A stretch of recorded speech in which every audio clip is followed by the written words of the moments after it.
Hello दोस्तों, good morning all of you. Welcome to IT online education YouTube channel पर आपका एक बार और बहुत बहुत स्वागत है। आज नए क्लास का मैं आगाज कर रहा हूं जिसमें एसएससी जीडी का प्रीवियस ईयर पेपर को सॉल्व कराऊंगा। तो दोस्तों, अगर आप हमारे चैनल पर नए हैं तो चैनल को सब्सक्राइब करें, लाइक करें, शेयर करें और बेल आइकन दबाकर ऑल नोटिफिकेशन कर लें ताकि हर वीडियो का अपडेट आपको टाइमली मिलता रहे। दोस्तों, यह चैनल नया है, आपके सपोर्ट की आवश्यकता है। यह चैनल नया है, आपके सपोर्ट की आवश्यकता है। हम आपके लिए बहुत से टीचर्स की व्यवस्था कर रहे हैं, हमारी टीम पूरी आपके लिए काम कर रही है और वो भी फ्री ऑफ कॉस्ट एजुकेशन दे रही है। तो आपको सपोर्ट करना होगा, हमारे चैनल को अधिक से अधिक शेयर करना होगा और अगर आप चैनल पर नए हैं तो सब्सक्राइब कर लीजिए, बेल आइकन दबाकर ऑल नोटिफिकेशन कर लीजिए ताकि हर वीडियो का अपडेट आपको टाइमली मिलता रहे। तो दोस्तों, लिंक को अधिक से अधिक शेयर कीजिए क्योंकि आपके सपोर्ट की आवश्यकता। अगर आप हमें सपोर्ट करेंगे तो हम और भी टीम को बढ़ाएंगे और टीम को बढ़ाने के साथ साथ आपको बेहतर एजुकेशन प्रोवाइड करेंगे। मेरा चैनल का मेन उद्देश्य है कि हर बच्चे तक शिक्षा पहुंचना चाहिए, कोई भी बच्चा शिक्षा से वंचित ना रह जाए। ठीक है, हर बच्चे को शिक्षित करना है। तो दोस्तों, लिंक को अधिक से अधिक शेयर करें। आप हमारे डिस्क्रिप्शन बॉक्स में जा सकते हैं और डिस्क्रिप्शन बॉक्स में वहां दिया हुआ है सभी कोर्स का सब्जेक्ट वाइज लिस्ट बना हुआ है, कोर्स वाइज लिस्ट बना हुआ है, टीचर के क्लास के वाइज लिस्ट बना हुआ है। आप जाकर के अपने इच्छा के अनुसार उसमें से ज्वाइन कर सकते हैं। आप यूपीपी की तैयारी कर सकते हैं, एसएससी जीडी की तैयारी कर सकते हैं, यूपीएसआई की तैयारी कर सकते हैं और जो टीचर की वैकेंसी आती है यूपी टेट सी टेट की भी तैयारी आप कर सकते हैं। ठीक है, तो चलिए हम आज का क्लास स्टार्ट करते हैं और सोशल मीडिया प्लेटफॉर्म को भी फॉलो कर दीजिए जाके, ताकि वहां से आपको नोट्स और पीडीएफ प्रोवाइड किया जा सके। ठीक है, चलिए हम लोग क्लास को स्टार्ट करते हैं और एक बेहतरीन क्वेश्चन को करते हैं जो वेरी वेरी इंपॉर्टेंट प्रश्न है। ठीक है, तो मैं चंद पंक्तियां मैं आपके लिए बयां करके क्लास को स्टार्ट करता हूं। काम ऐसा करो कि पहचान बन जाए, काम ऐसा करो कि पहचान बन जाए, हर कदम ऐसा चले कि निशान बन जाए, हर कदम ऐसा चले कि निशान बन जाए। दुनिया में जिंदगी हर कोई जी लेता है, इस दुनिया में जिंदगी हर कोई जी लेता है, पर जिंदगी ऐसा जियो कि उदाहरण बन जाए, पर जिंदगी ऐसा जियो कि मिसाल बन जाए। तो दोस्तों, आज के क्लास का आगाज कर रहा हूं, आप लोग सपोर्ट करिए। आज क्लास देखते हैं, फर्स्ट नंबर प्रश्न की तरफ चलते हैं। तो दिया है पत्तियों में मौजूदा हरा रंग। अब देखिएगा दोस्तों, ये सबसे महत्वपूर्ण प्रश्न है। पत्तियों में मौजूदा हरा रंग किस नाम से जाना जाता है? जो पत्तियां होती हैं, पेड़ों की जो पत्तियां होती हैं, हरी क्यों होती हैं? अगर हरी होती हैं तो उसमें कौन सा ऐसा रसायन पाया जाता है, उसे किस नाम से जानते हैं? यहां आपका दिया हुआ है, 4 ऑप्शन दिया हुआ है, जाइलम, क्लोरोफिल, टिश्यू, फ्लोरियम। तो सही उत्तर दोस्तों क्या होगा, आप फटाफट बताइए। सही उत्तर दोस्तों होगा क्या? सही उत्तर होगा आपका क्लोरोफिल। क्लोरोफिल के कारण पत्तियां क्या होती हैं दोस्तों? हरी होती हैं। क्लोरोफिल के कारण दोस्तों पत्तियां हरी होती हैं, इस बात का ध्यान रखिएगा। पौधे भोजन स्वयं बनाते हैं और पौधों जब भोजन बनाते हैं, वो भोजन बनाने की प्रक्रिया फोटोसिंथेसिस, यानी फोटोसिंथेसिस उसे कहते हैं, प्रकाश संश्लेषण कहते हैं। ठीक है दोस्तों, वह प्रकाश संश्लेषण सूर्य के प्रकाश से अपना भोजन बनाते हैं। चलिए अगले प्रश्न को हम लोग देखते हैं। दूसरा नंबर प्रश्न दिया है, एक पक्षी है जो शांति का प्रतीक है। अब देखिए दोस्तों, कबूतर दिया है, उल्लू दिया है, कौवा दिया है, मोर दिया है। ये दोस्तों आईएमपी जरूर लिख लीजिएगा क्योंकि एग्जाम में आने वाले प्रश्न हैं। वही प्रश्न करा रहे हैं एनालिसिस करके जो आपके एग्जाम में आने वाले हो। ठीक है, तो यहां देखिए दूसरा प्रश्न दिया है, एक पक्षी है जो शांति का प्रतीक है। यहां 1 नंबर यानी ए में दिया कबूतर, बी में उल्लू, सी में कौवा, डी में मोर। तो दोस्तों इसका सही उत्तर क्या होगा? कबूतर। कबूतर दोस्तों किसका? शांति का प्रतीक है। कबूतर क्या है? शांति का प्रतीक है। इस बात का ध्यान रखिएगा दोस्तों, हमको एग्जाम को, जो एग्जाम है उस एग्जाम को कबूतर जैसे उड़ा देना है। ऐसा हमें तैयारी करना है कि जैसे एग्जाम कबूतर के जैसे आजाद होकर उड़ रहा है, यानी आप एग्जाम को क्वालिफाई कर रहे हैं। ठीक है, और दोस्तों अगला प्रश्न अगर इसमें बनता है, अगर पूछता है राष्ट्रीय पक्षी, क्या राष्ट्रीय पक्षी दोस्तों अगर पूछता है राष्ट्रीय पक्षी तो आपका मोर होता है। राष्ट्रीय पक्षी पूछता है तो क्या होता है दोस्तों? मोर होता है। ठीक है, चलिए अगला प्रश्न लोग तीसरा प्रश्न देखेंगे। नमक का रासायनिक नाम क्या है? नमक का रासायनिक नाम क्या है दोस्तों? यह भी आपका विज्ञान से संबंधित प्रश्न है। नमक का रासायनिक नाम क्या होगा, यह आपसे पूछ रहा है। तो इसका एकदम साधारण सा आंसर आप दीजिए, क्या होगा? Sodium carbonate, B number sodium hydrogen, carbonate, और सी नंबर हाइड्रोजन क्लोराइड, और डी नंबर सोडियम क्लोराइड। तो क्या होगा दोस्तों सही उत्तर? आप फटाफट जवाब दीजिए। सही उत्तर दोस्तों होगा डी नंबर सोडियम क्लोराइड। क्या होगा? D number sodium chloride. Sodium chloride is the right answer of the question number 3। इसको NaCl के नाम से भी जानते हैं, ठीक है ना। तो सही उत्तर दोस्तों क्या हो जाएगा आपका? क्या हो जाएगा? सोडियम क्लोराइड यानी Cl। चलिए 4 नंबर प्रश्न हम लोग देखेंगे, लवड़ी। अब देखिए दोस्तों यह बहुत अच्छा प्रश्न है, इससे very very important, very very IP, ठीक है ना, वेरी वेरी इंपॉर्टेंट।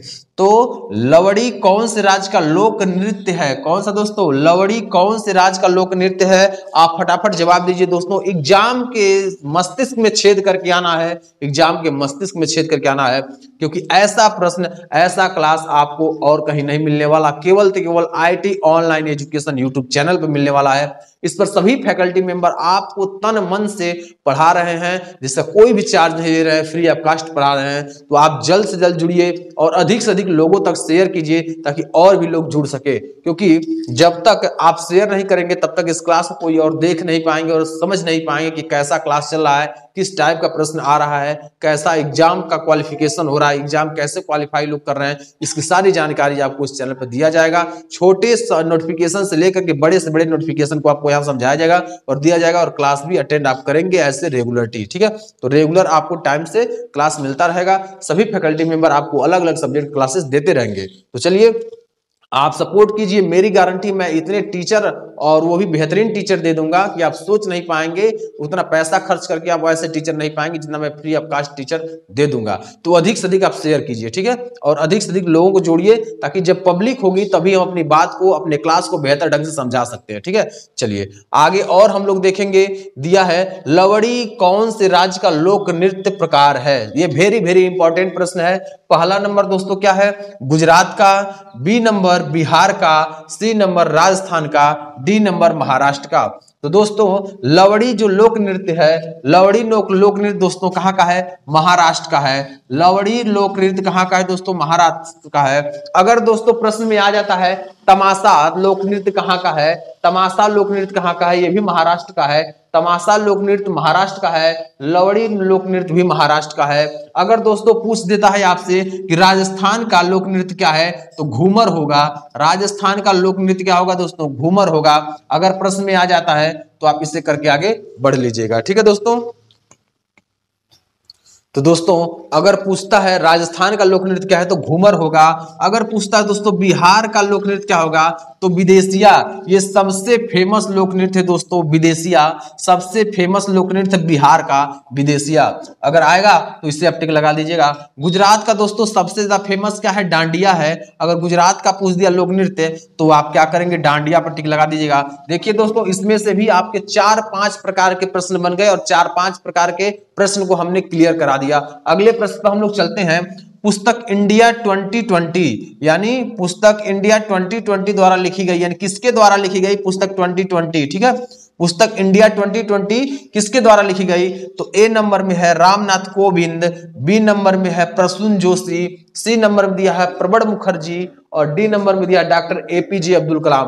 दोस्तों अगर प्रश्न में आ जाए कि मिसाइल मैन किसे कहा जाता है, मिसाइल मैन किसे कहा जाता है, तो बहुत शानदार आप आंसर देंगे कि missile man doctor APJ Abdul Kalam को कहा जाता है।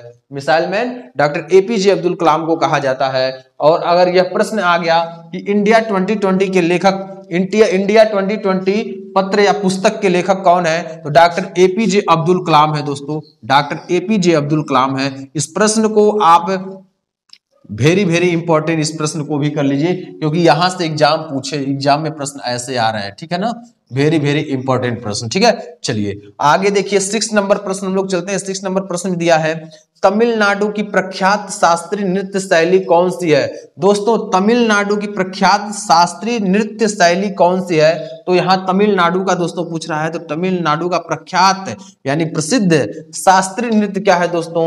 ए नंबर में आपका Bharatanatyam, B number Kuchipudi, C number Kathak, और डी नंबर मोहिनी अट्टम। तो सही उत्तर दोस्तों क्या होगा? फटाफट इसका जवाब दीजिए। बहुत शानदार प्रश्न आपको करा रहे हैं, यहां से एग्जाम में प्रश्न आते हैं, ठीक है। तो ये आपका क्या होगा दोस्तों? तमिलनाडु की प्रख्यात शास्त्रीय नृत्य शैली कौन सी है? भारतनाट्यम है दोस्तों। कौन सी है? Bharatanatyam. Bharatanatyam is the most important answer, यानी भारतनाट्यम आपका सही उत्तर होगा। भारतनाट्यम दोस्तों सही उत्तर होगा। इससे आप ट्रिक लगा करके आगे बढ़ जाएगा। बहुत शानदार प्रश्न है दोस्तों, एग्जाम में पूछा जाने वाला प्रश्न, ये बार बार पूछता है।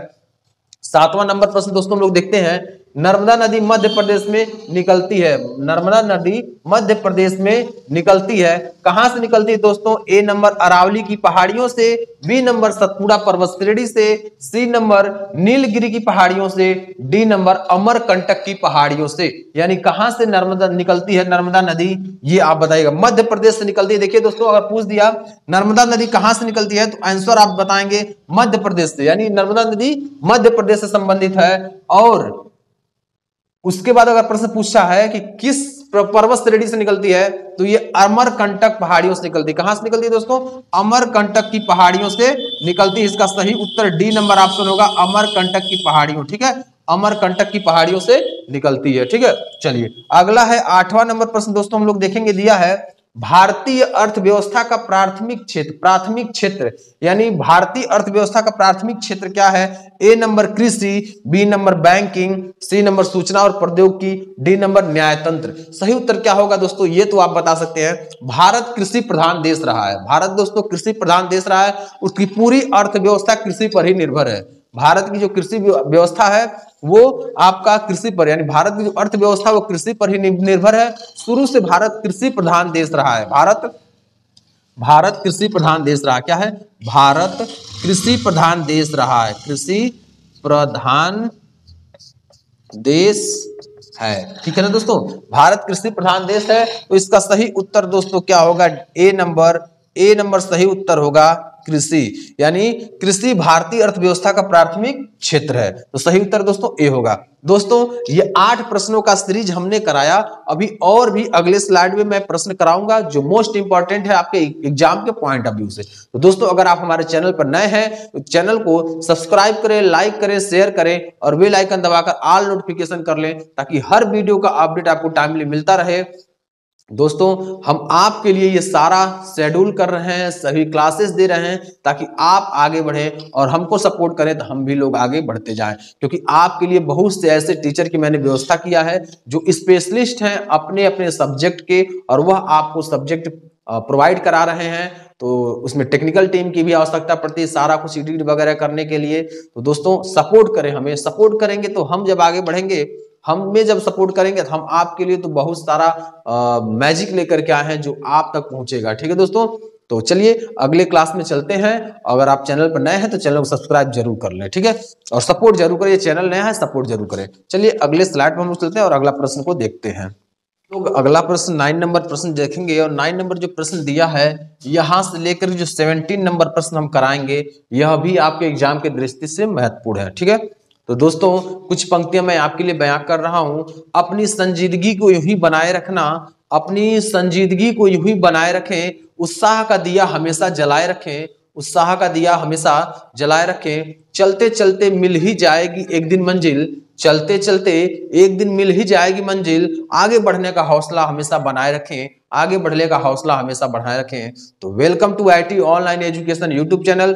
एक बार और आपका बहुत बहुत स्वागत है IT online education YouTube channel पर, जिस पर हमारे फैकल्टी मेंबर आपको अलग अलग सब्जेक्ट की क्लासेस दे रहे हैं। तो चलिए हम लोग 9 नंबर प्रश्न को देखेंगे और 9 नंबर प्रश्न दिया है भारत का एक प्रमुख लौह अयस्क क्षेत्र। अब ध्यान रखिएगा यह दोस्तों, भारत का एक प्रमुख लौह अयस्क क्षेत्र है। ऑप्शन दिया है आपका गुजरात राजस्थान क्षेत्र, उड़ीसा झारखंड क्षेत्र, उत्तर प्रदेश बिहार क्षेत्र, इनमें से कोई नहीं। तो सही उत्तर क्या होगा दोस्तों?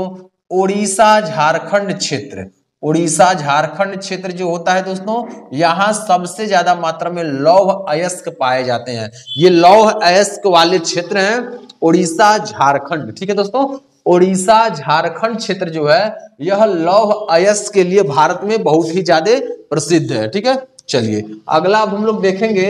यहां दिया हुआ है 10 नंबर प्रश्न में दिया है बैस्टिल जेल पर जनता के हमले ने कौन सी घटना को जन्म दिया?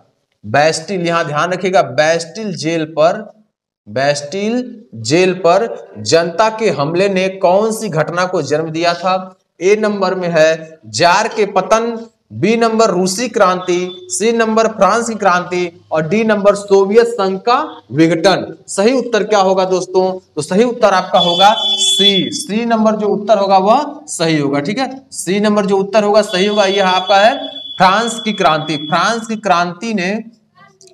की क्रांति ने बेस्टिल जेल पर जनता के हमलों की घटना का जन्म दिया था। कौन सी? फ्रांस की क्रांति ने। ये बहुत अच्छा प्रश्न है दोस्तों। ठीक है, चलिए अगला हम लोग 11 नंबर प्रश्न देखेंगे। निम्नलिखित में से कौन से स्थल पर 1920 में भारतीय राष्ट्रीय कांग्रेस की बैठक हुई थी? मोस्ट इंपॉर्टेंट प्रश्न दोस्तों। निम्नलिखित में से कौन से स्थल पर 1920 में भारतीय राष्ट्रीय कांग्रेस की बैठक हुई थी? कब? 1920 में। किस स्थल पर हुआ था? A number Rumi, B number Gandhi, C number Swami Vivekananda, D number Buddha. Sorry, प्रश्न यहां है A number Nagpur, B number Tripura, C number Thiruvananthapuram, D number Mumbai. तो सही उत्तर क्या होगा दोस्तों? फटाफट इसका जवाब दीजिए। सही उत्तर क्या होगा? यानी कौन से स्थल पर 1920 में भारतीय राष्ट्रीय कांग्रेस की बैठक हुई थी? तो सही उत्तर दोस्तों होगा आपका Nagpur. Nagpur is the right answer of the question number 11। Question number 11 का सही उत्तर दोस्तों क्या है? नागपुर। नागपुर सही उत्तर होगा। चलिए 12 नंबर प्रश्न हम लोग देखते हैं। 12 नंबर दिया है ... को लाइट ऑफ एशिया। ये देखिए दोस्तों, लाइट ऑफ एशिया क्या? लाइट ऑफ एशिया यानी एशिया की ज्योति के रूप में जाना जाता है। यानी यहाँ 4 ऑप्शन दिया है, चारों में से पूछ रहा है किसे लाइट ऑफ एशिया के रूप में जाना जाता है। A number Rumi, B number Gandhi, C number Swami Vivekananda और डी नंबर बुद्ध। तो सही उत्तर दोस्तों क्या होगा? बुद्ध। बुद्ध को लाइट ऑफ एशिया के नाम से भी जाना जाता है। बुद्ध को लाइट ऑफ एशिया के नाम से जाना जाता है। किसको? बुद्ध जी को। ठीक है ना, बुद्ध को लाइट ऑफ एशिया के नाम से जाना जाता है। सही उत्तर आपका होगा। आगे दिया है इंपॉर्टेंट प्रश्न दोस्तों, वेरी वेरी इंपॉर्टेंट प्रश्न है। मानव शरीर की सबसे लंबी हड्डी कौन है? मानव शरीर की सबसे लंबी, दोस्तों अगर लंबी हड्डी पूछे, मानव शरीर की लंबी हड्डी अगर पूछती है तो आपका फीमर होता है। फीमर यह आपका जांघ में होता है, जांघ में होता है। ठीक है दोस्तों, लंबी हड्डी पूछे तो फीमर और छोटी हड्डी पूछे तो, छोटी हड्डी अगर पूछते हैं तो स्टेपीज ये कहाँ होता है दोस्तों? कान में होता है स्टेपीज। दोस्तों मानव शरीर में दोस्तों 206 हड्डियां होती हैं और एक नवजात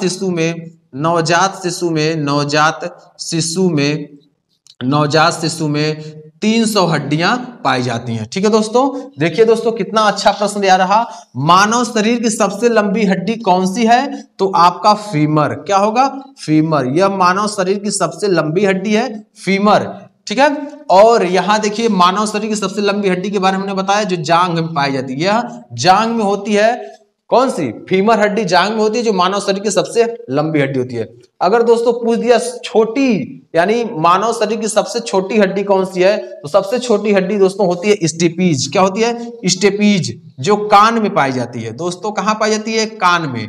यह मानव शरीर की सबसे छोटी हड्डी होती है जो कान में पाई जाती है। ठीक है, उसके बाद दोस्तों अगर पूछ दिया मानव शरीर में कितनी हड्डियां पाई जाती हैं, तो मानव शरीर में 206 हड्डियां पाई जाती हैं। मानव शरीर में 206 हड्डियां पाई जाती हैं। अगर पूछ दिया दोस्तों एक नवजात शिशु के शरीर में कितनी हड्डियां होती हैं, तो एक नवजात शिशु में 300 हड्डियां पाई जाती हैं। कितनी? 300 हड्डियां एक नवजात शिशु में पाई जाती हैं। ठीक है दोस्तों, एक नवजात शिशु में 300 हड्डियां पाई जाती हैं। मोस्ट इंपॉर्टेंट प्रश्न, हमने 4 प्रकार का प्रश्न यहां आपको क्लियर करा दिया। ठीक है, चलिए 14 नंबर प्रश्न में देखेंगे, श्रीलंका में गृह युद्ध कब समाप्त हुआ? क्या है दोस्तों? श्रीलंका में गृह युद्ध कब समाप्त हुआ? सन 1909 में, बी नंबर 1800 में, सी नंबर 2009 में, डी नंबर 2001 में। तो सही उत्तर दोस्तों क्या होगा? 2009 में। यानी 2009 में श्रीलंका में गृह युद्ध समाप्त हुआ। सन 2009 में श्रीलंका में गृह युद्ध समाप्त हुआ दोस्तों। ठीक है, चलिए 15 नंबर प्रश्न देखेंगे। दिया है भारत देश का सबसे छोटा राज्य कौन सा है? भारत देश का सबसे छोटा राज्य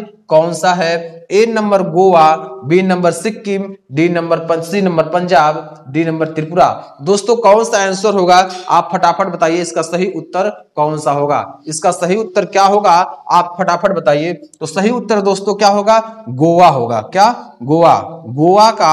गोवा दोस्तों क्या है? भारत का सबसे छोटा राज्य है। गोवा भारत का सबसे छोटा राज्य है और इसका स्थापना दोस्तों गोवा राज्य का स्थापना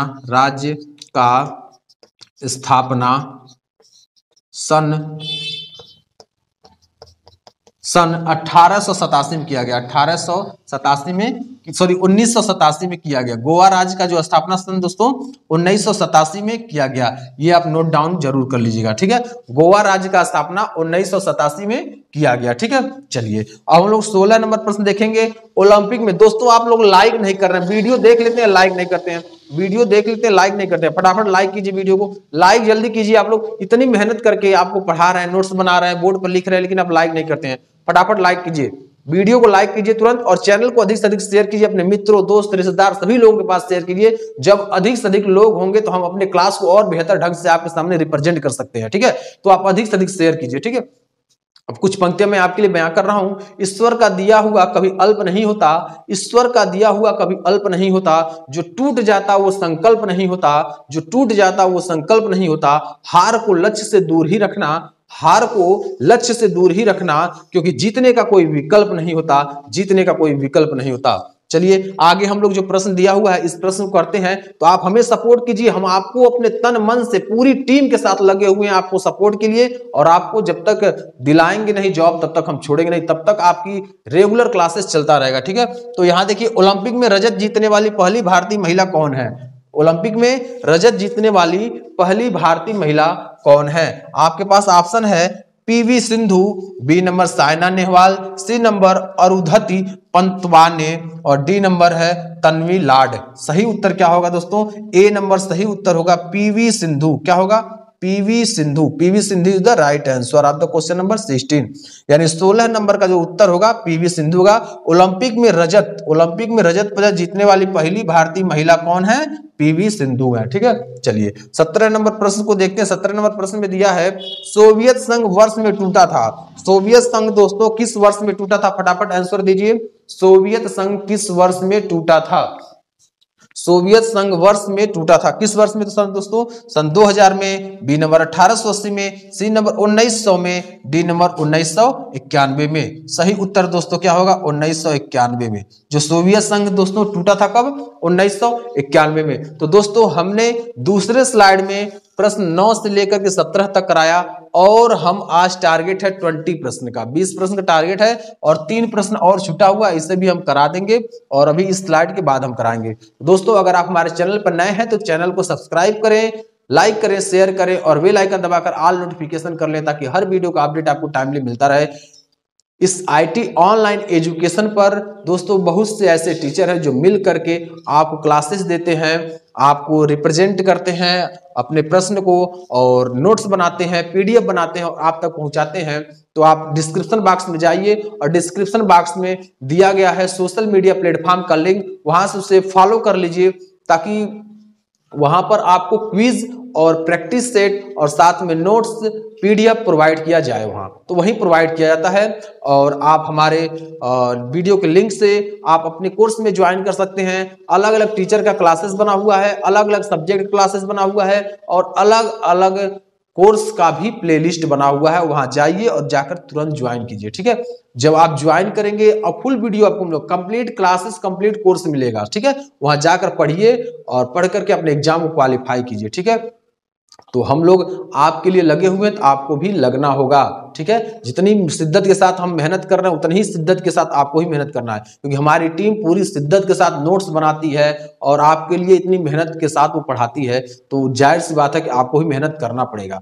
आप मेहनत कीजिए और मेहनत करेंगे तभी सफलता मिलेगी, ठीक है। चलिए अगले हम स्लाइड में 3-4 प्रश्न जो बचे हुए उसे भी हम लोग कर लेते हैं, ठीक है। ये मोस्ट इंपॉर्टेंट प्रश्न है जो एसएससी जीडी के लिए, ठीक है। चलिए आज के स्लाइड का अंतिम प्रश्न लेकर के आए हैं, क्योंकि 3 प्रश्न आपके बचे हुए थे लेकिन इसमें कई प्रश्न हमने इंक्लूड कर दिया है आपको बेहतर नॉलेज के लिए, ठीक है। तो दोस्तों मैं चंद पंक्तियां आपके लिए बयां कर रहा हूं। काम ऐसा करो कि पहचान बन जाए, काम ऐसा करो कि पहचान बन जाए, हर कदम ऐसा चलो कि निशान बन जाए। इस दुनिया में जिंदगी हर कोई जी लेता है, इस दुनिया में जिंदगी हर कोई जी लेता है, पर जिंदगी जियो ऐसा कि मिसाल बन जाए, पर जिंदगी जियो ऐसा कि मिसाल बन जाए। दोस्तों, आपको अपनी जिंदगी को, आप सब जिंदगी आपके हाथ में है, आपको कैसे जीना वो आप निर्धारित कर सकते हैं, लेकिन जिंदगी ऐसा जिए, जिंदगी ऐसा जिए कि मिसाल बन जाए, आपको देखकर लोग प्रेरित हो, आपको देखकर लोग उदाहरण लें, ठीक है ना। ऐसी अपनी जिंदगी को बना देना है, ठीक है। चलिए, तो हम लोग 18 नंबर प्रश्न पे चलते हैं, और उससे पहले मैं कहना चाहता हूं कि अगर आप हमारे चैनल पर नए हैं तो चैनल को सब्सक्राइब करें, लाइक करें, शेयर करें और बेल आइकन दबाकर ऑल नोटिफिकेशन कर लें, ताकि हर वीडियो का अपडेट आपको टाइमली मिले। हमारे सभी फैकल्टी मेंबर आपके लिए रेगुलर वीडियो अपडेट कर रहे हैं, आप तक पहुंच रहा है, तो आप उसे ज्वाइन करें, अधिक से अधिक शेयर करें, क्योंकि शेयर करेंगे तभी हम लोग और बेहतरीन क्लासेस दे सकेंगे और भी लोगों को जोड़ सकेंगे, ठीक है। पब्लिसिटी पर ही निर्भर करता है यूट्यूब का क्लासेस, ठीक है दोस्तों। तो अधिक से अधिक शेयर कीजिए। चलिए, अब हम लोग देखते हैं, दिया है किस देश ने 19वीं शताब्दी, किस देश ने 19वीं शताब्दी से सार्वभौमिक मताधिकार दिया, यानी वह कौन सा देश है जो 19वीं शताब्दी से सार्वभौमिक मताधिकार दिया। A number Pakistan, B number Bharat, C number Sri Lanka और डी नंबर में न्यूजीलैंड। तो सही उत्तर दोस्तों क्या होगा, न्यूजीलैंड। न्यूजीलैंड ने कब 19वीं शताब्दी से सार्वभौमिक मताधिकार दिया, कौन दिया था, न्यूजीलैंड दिया था, ठीक है ना, न्यूजीलैंड सही उत्तर होगा। उसके बाद देखिए 19 नंबर प्रश्न दिया है, बेगम हजरत महल भारत के निम्नलिखित में से किस विद्रोह से संबंधित है, यानी बेगम हजरत महल जो दोस्तों है वह किस विद्रोह से संबंधित है, इसका जवाब आप देंगे। बेगम हजरत महल भारत के निम्नलिखित में से किस विद्रोह से संबंधित है, यानी कौन सा विद्रोह हुआ था। ए नंबर सिपाही विद्रोह 1857, बी नंबर गोंड विद्रोह 1941, सी नंबर मोपला विद्रोह 1921 और डी नंबर पाइक विद्रोह 1817। सही उत्तर दोस्तों क्या होगा, फटाफट इसका जवाब दीजिए, सही उत्तर क्या होगा। तो अगला प्रश्न दोस्तों देखेंगे, इसमें दिया है सिपाही विद्रोह, यानी सिपाही विद्रोह यह आपका हुआ था बेगम हजरत महल भारत के विद्रोह आपका सिपाही विद्रोह से संबंधित है, जो 1857। यह विद्रोह कब हुआ था दोस्तों, 1857 में हुआ था। यह विद्रोह सिपाही विद्रोह से संबंधित है, और कहां हुआ था, तो लखनऊ में हुआ था। कहां हुआ, तो लखनऊ में हुआ था। दोस्तों अगर प्रश्न में आ जाता है मोपला विद्रोह कब हुआ था, तो 1921 में हुआ था दोस्तों मोपला विद्रोह। मोपला विद्रोह कब हुआ था दोस्तों, 1921 में हुआ था। अब पूछ दिया किस जगह से हुआ, किस जगह हुआ था, तो केरल में हुआ था। पूछ दिया दोस्तों किस जगह हुआ था, तो केरल में हुआ था। अगर पूछा मोपला विद्रोह कब हुआ था, तो 1921 में हुआ था, और पूछ दिया किस जगह हुआ था, तो केरल में हुआ था। यह भी प्रश्न आप तैयार कीजिएगा। यह जो प्रश्न है आपका वेरी वेरी इंपॉर्टेंट है, इस बात का ध्यान रखिएगा। अगला देखिए दोस्तों, पाइक विद्रोह। पाइक विद्रोह दोस्तों अगर पूछ दिया पाइक विद्रोह कब हुआ था, तो 1817 को पाइक विद्रोह हुआ था। किस जगह हुआ था दोस्तों, तो उड़ीसा में हुआ था। किस जगह हुआ था, उड़ीसा में हुआ था। अगर पाइक विद्रोह पूछ देता तो 1857 में हुआ था, 1817 में हुआ था। और उड़ीसा अगर पूछ देता पाइक विद्रोह कहां हुआ था, तो उड़ीसा में हुआ था दोस्तों, ठीक है। ये मोस्ट इंपॉर्टेंट प्रश्न से याद जरूर कर लीजिएगा। अगला है 20 नंबर, और इस सेशन का, आज के सेशन का यानी आज की क्लास का सबसे अंतिम प्रश्न है, दिया है राष्ट्रीय ग्रामीण रोजगार गारंटी अधिनियम कब पारित हुआ था। मोस्ट इंपॉर्टेंट प्रश्न एसएससी जीडी के लिए, ठीक है। राष्ट्रीय ग्रामीण रोजगार गारंटी अधिनियम कब पारित हुआ था, ये सबसे महत्वपूर्ण प्रश्न है एग्जाम के दृष्टि से, क्योंकि एग्जाम में यहां से प्रश्न बनते हैं, ठीक है। इसे भी आईएमपी लिख लीजिएगा। राष्ट्रीय ग्रामीण रोजगार गारंटी अधिनियम कब पारित हुआ था, सन 2005 में, 2000 में, सन 1900 में, सन 2019 में। तो सही उत्तर दोस्तों क्या होगा, 2005 में। 2005 में दोस्तों राष्ट्रीय ग्रामीण रोजगार गारंटी अधिनियम पारित हुआ था। इसे नरेगा के नाम से जानते थे। किस नाम से जानते थे दोस्तों, नरेगा के नाम से जानते थे इसे दोस्तों। जो राष्ट्रीय ग्रामीण रोजगार गारंटी अधिनियम था, इसे नरेगा के नाम से जानते हैं। और यह 2 फरवरी 2006 को लागू किया गया, पूर्ण रूप से लागू किया कब, 2 फरवरी 2006 से ही इसे लागू किया गया, ठीक है। लेकिन यह पारित कब हुआ था, 2005 में। 2005 में दोस्तों यह पारित हुआ था, ठीक है।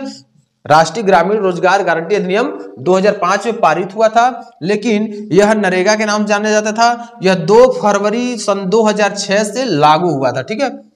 और इसका नाम दोस्तों कब बदल गया, इसका नाम कब बदला गया, मनरेगा, यानी नरेगा का नाम बदल करके मनरेगा कर दिया गया। दोस्तों याद रखिएगा, गांधी जयंती 2009, गांधी जयंती 2009। तो गांधी जयंती दोस्तों कब मनाया जाता है, गांधी जयंती कब मनाया जाता है, यह आप कमेंट बॉक्स में लिखें, गांधी जयंती कब मनाया जाता है, कब मनाया जाता है, मनाया जाता है। आप दोस्तों इसका उत्तर हमें कमेंट बॉक्स में लिखेंगे, ठीक है, कमेंट बॉक्स में इसका उत्तर जरूर लिखिएगा, कब गांधी जयंती मनाया जाता है। तो मनरेगा जो नाम है या नरेगा से बदलकर मनरेगा कब किया गया, 2 अक्टूबर 2009 को इसका नाम बदलकर मनरेगा से क्या कर दिया, नरेगा से मनरेगा कर दिया, कब, 2 अक्टूबर 2009 को। ठीक है दोस्तों, तो यह मोस्ट इंपॉर्टेंट प्रश्न है आपके लिए। अंतिम पॉइंट दोस्तों बचा हुआ स्टैच्यू ऑफ यूनिटी, यह भी आपका इंपॉर्टेंट प्रश्न है एग्जाम के पॉइंट ऑफ व्यू से, एसएससी जीडी के लिए। ठीक है दोस्तों, एसएससी जीडी के लिए सबसे महत्वपूर्ण प्रश्न है। तो स्टैच्यू ऑफ यूनिटी किसकी बनी प्रतिमा है दोस्तों, स्टैच्यू ऑफ यूनिटी किसकी प्रतिमा है, तो सरदार वल्लभ भाई पटेल की प्रतिमा है दोस्तों। किसकी है, सरदार वल्लभ भाई पटेल की प्रतिमा है। तो यहां से भी प्रश्न उठ रहे हैं। ठीक है, तो दोस्तों आज का यह सत्र समाप्त हुआ। अब मैं अगले दिन इसी वक्त इसी टाइम और नए पॉइंट के साथ, नए प्रश्न के साथ मैं मिलूंगा। तब तक के लिए जय हिंद, जय भारत। दोस्तों हमारे चैनल को सब्सक्राइब करना, लाइक करना, शेयर करना ना भूलें, क्योंकि आपके सपोर्ट से ही हमारा सपोर्ट होगा और हम आपको सपोर्ट करेंगे। ठीक है, धन्यवाद।